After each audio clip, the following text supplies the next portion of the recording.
because you're dealing with phenomenal understanding of how to create this technology because of the understanding of reality. And whatever it is, it certainly doesn't seem to be natural.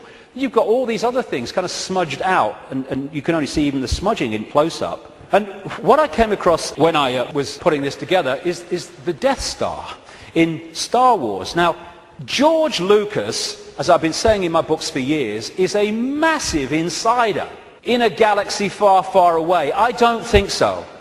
I don't think so. This is much closer to home.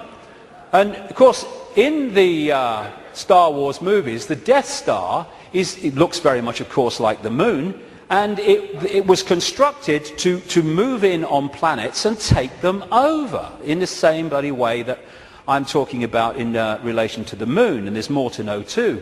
In many ways, this is so symbolic of what we're looking at here, and that's no accident with George Lucas involved. And interestingly, this is Mimas, a genuine moon of Saturn, and there's the Death Star. I found that quite interesting when you put them together. Anyway, there was also talk, and more recently there's been further talk in the last few weeks, that one of the moons of Mars, Phobos, is a hollowed-out asteroid. This guy said a long time ago in '63, chief of applied mathematics at NASA, that Phobos might be a colossal base orbiting Mars, and like I say, that's come back into the debate that it could be. And again, one of the Star Trek episodes was about a hollowed-out planetoid that became, in effect, a spacecraft, a world inside it. And so much of this science fiction that puts this stuff in our face as fiction ain't fiction at all. They're getting it from fact. So, like I say, there's not just incredible synchronicity in mathematics and size and position between these three bodies, but as the authors of Who Built the Moon point out, there's great synchronicity between things like Stonehenge and other megalithic structures and these three bodies, particularly the moon. And one of the things they point out is that the measurement which a guy called Alexander Thom came up with, an engineer who studied all these sites in Britain and Europe like Stonehenge, called the megalithic yard, which is a kind of a certain length. And he said that all these major, especially Stonehenge and things like that, broke down into these megalithic yard mathematics. And what the authors of this book are saying is that the moon breaks down to the same mathematics, which is what they say. This all seemed very odd. The megalithic structures that were built across Western Europe were frequently used to observe the movements of the sun and the moon.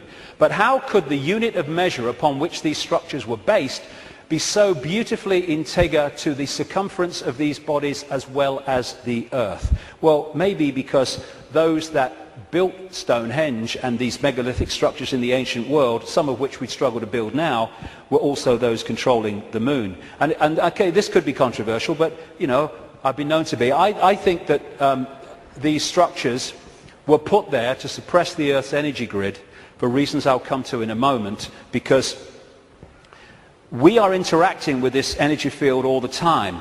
And how do you control all the fish at once? You control the sea they're swimming in. And the way to control humanity and suppress humanity is to suppress the energy field and the energy and information available in that field that we can access. And these fantastic structures were not done by humans alone, let's say that. Now this is where I am probably alone for the moment. I don't think I will be forever, but there you go. When I was, I do this more in detail in the book, but I'm trying to connect dots here. What I came across when I was putting all this together, again, was something I've termed the moon matrix. The first section today is absolutely crucial to understanding how this can work. The moon matrix is a broadcast frequency coming from the moon, which has in effect hacked in to the human body computer and to the virtual reality universe in general, and has created a sub-reality within the wider virtual reality. Because, I keep saying it, but it's important. We see the moon as physical, but actually its base construct, like everything else in this reality, is waveform information. And I would say, and of course I think this is going to become more obvious as the years pass, I would say the moon is actually not just what we've talked about so far, but it's an interdimensional portal through which entities and energies can come out of one reality through into this one. It's their means of entry. Its position, so perfect, as you'll see if you read not just my new book, but Who Built the Moon, its position in relation to the moon and the sun is so perfect because that has an effect on creating this sub-reality. I'm saying that this frequency is broadcast from the moon and has created a sub-reality which we are constantly decoding, and that the genetic manipulation of humanity, so widely described by the ancients, was to take this body computer and tune it in, connect it to this frequency range I'm calling the moon matrix. This is Neil Haig's concept of moonopoly. This is the world, the structure that we are experiencing. This box recurring round and round limited world. And I am suggesting that we are being massively influenced. In fact, we have been turned into a hive mind by these broadcasts, which are holding us in a sense of limitation, to the point where it operates as a default mechanism.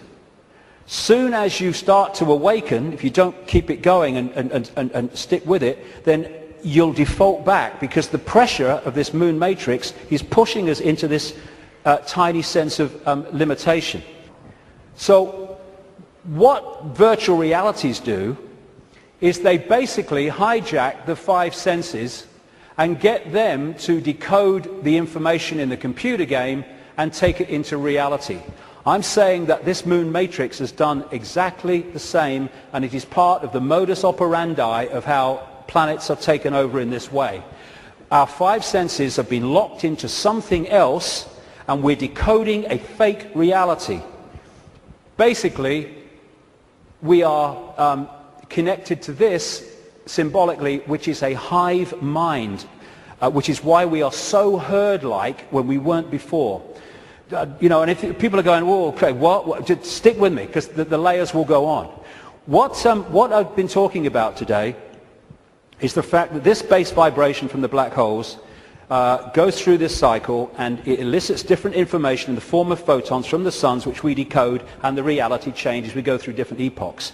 What I'm saying is that this moon matrix has hacked in to that photon energy stream and has done what the Chinese authorities have done to the computer system in China. They have stopped us accessing vast amounts of the virtual reality universe that we used to before. Now, if anyone thinks this is fantastic, that we could see things that aren't really there and not see things that aren't there, this is a New Scientist. America has just switched from analog to digital television. In the short time of about a year that the analog frequencies are not being accessed because they're going to be filled up by other things like mobile phones, suddenly, for the first time, scientists can see and connect with radio waves from galaxies they couldn't before. Why couldn't they do it before? Because we were watching the flipping telly. Prior to the switchover in America, naturally occurring radio waves at frequencies between 700 and 800 megahertz were obscured by analog TV signals, preventing astronomers from investigating the universe using this band. The freeing up of this bandwidth is a once-in-a-lifetime opportunity to see galaxies in this range. Now, you imagine what is capable by this high technology in blocking frequencies so we can't perceive what's there and we perceive things that aren't there. That's what this is doing, I suggest. And I'll add more detail as we go along. In effect, we're operating within a bubble, a virtual reality bubble, within the wider virtual reality universe. And it's connecting in through our crystalline receiver transmission system, same with the Earth, and creating this situation where we are decoding a world that may even not be there, who knows, but certainly is different to the world we think it is. And we go back to this more accurately now. The matrix, I would say the moon matrix, is everywhere. It is all around us, even now in this very room. You can see it when you look out of your window and you turn on your television. You can feel it when you go to work, when you go to church, when you pay your taxes. It is the world that has been pulled over your eyes to blind you from the truth. What truth? You are a slave, Neo. Like everyone else, you were born into bondage, born into a prison. You cannot smell, taste, or touch. A prison for your mind. I would say that prison for your mind is the moon matrix, which has put us in a vibrational prison that we can only break out of by becoming conscious and therefore vibrating beyond the walls of the moon matrix, which is a frequency range. And if we're not held in that frequency range, that's why society is structured as it is, with its stress and its fear and its war and its conflict, then we start to break out of its perception prison and we start to say, bloody hell, why didn't I see this before? Because you were there, constantly decoding this thing. Now, like I was just saying, never mind what I've just said about some moon matrix, never mind that. Even by its very position, the moon is fundamentally affecting human behavior and human perception. Because the moon is affecting the Earth tilt, the Earth spin, affecting the Earth oceans, therefore it's affecting us. We're 60-70% water, we must be affected by it. And also, and here we come back to the importance of the first section today, it's also fundamentally affecting the endocrine system, which connects us to the chakra system, which connects us to out there, part of which is the third eye. It affects the hormones that we secrete, which fundamentally affect human behavior, human health, human perception. Not with any matrix, just by being there. And it fundamentally affects this, the pituitary and the pineal gland that give us the sixth sense ability to see beyond the five senses.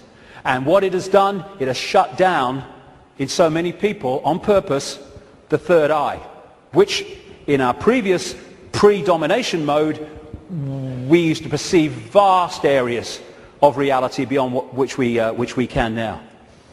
Moonth comes from moon. The moon, of course, as it goes around, fundamentally affects our perception of time.